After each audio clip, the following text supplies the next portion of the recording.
Here we are with guard Cannon Coster, head coach Lance Randall, and guard Logan Ryan in a 76-66 defeat to Rollins. Coach, we'll start with you on your initial thoughts from tonight's game. Well, I thought, great credit to Rollins. This is a team that was preseason ranked in the top 25. They have a lot of very good players. They have a great coach.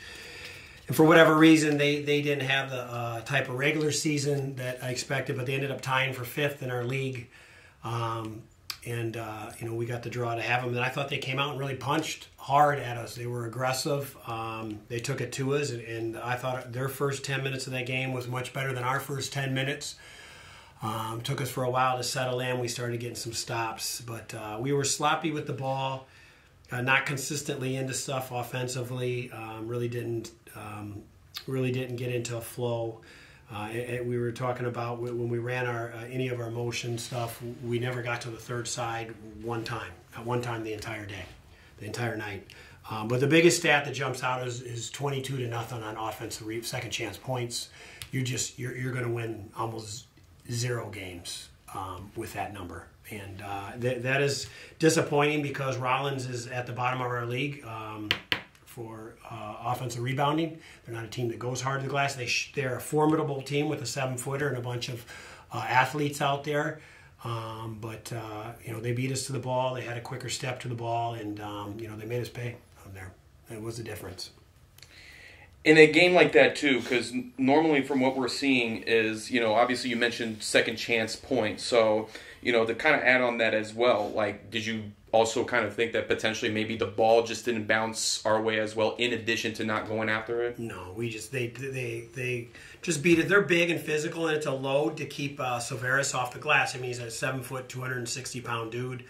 And it's a lot, so the other 4 guys have to come up with defensive rebounds, and we just were out of sorts. I mean, we had some things where they got too much penetration, and when teams get downhill like that, that puts you in rotation, and that's your best, other than transition, that's your best recipe for getting to the offensive glass. So that was the first thing, more than any team in probably a long time, probably since Nova, that anybody, the teams get 2 feet in the paint on drives like they did tonight, and Rollins did a great job of that, and we didn't defend at the level we've been defending, and that created, it compounds and it creates the offensive rebound opportunities. There were a few times that we had a chance to potentially take the lead from them, and because we were trailing a little bit, but we found a way to tie it up or keep it within single digits. What did you think was the result that we weren't able to just get over the hump? I didn't love some of our shots there. I didn't love, I felt that we kind of went off.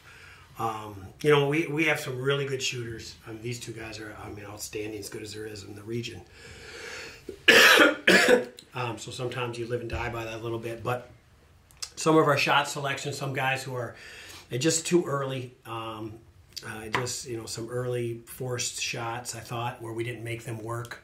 Rollins is not a whole game man-to-man team, and we had him in man-to-man for a while, and I thought we just let him off the hook. I mean, we went first side shot or 2-pass shot on multiple possessions. We just weren't very patient, and that's we didn't put them on their heels at all on that end of the court. Cannon, 15 points tonight. Kind of concluding from this game and whatnot, just kind of talk a little bit about the experience playing in the Sunshine State Conference Tournament as a player. It was good. It was good to play at home again. It's disappointing that we played the way we did. We just gotta wait and see what the rankings come out to be, and hopefully we're in that tournament. Logan, we saw you covering Hutton Yenner a little bit tonight in terms of the matchup. Just talk about that experience of playing and going up against one of the more premier players in the league. Excuse me. No, yeah, he's really good. Some of the shots that he was making were just, I didn't know how much better I could guard some of those. I think for a coach to put me on him, for him to have the confidence to put me on him, really was a confidence booster for me, definitely. And I thought these guys, they did a good job on him. He does. Hutton Yenor is the best single player that we played against, I think, all year. Just the toughest load guy. He just scores in so many different ways. He's a good athlete, great athlete. got length, and he can rise up and shoot over you. He just can get to a spot, and even you can play incredible defense, and we saw that tonight. And he's shooting a 12, 15-foot fadeaway, fall and going down at the end of his shot and at the end of his jump, and he's knocking him down. They had some guys. Marion got loose in that first half. Lattimore got loose on us a little bit here too as well.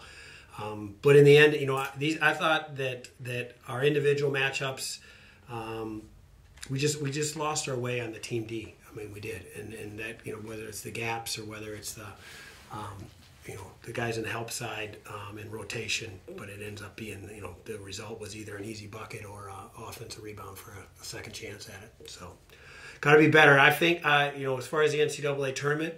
I feel that we're an NCAA tournament team. I think we're a good NCAA tournament team. I think we've done enough to get in. I was surprised by the last rankings, quite honestly. I thought we'd be ahead of the teams we've swept.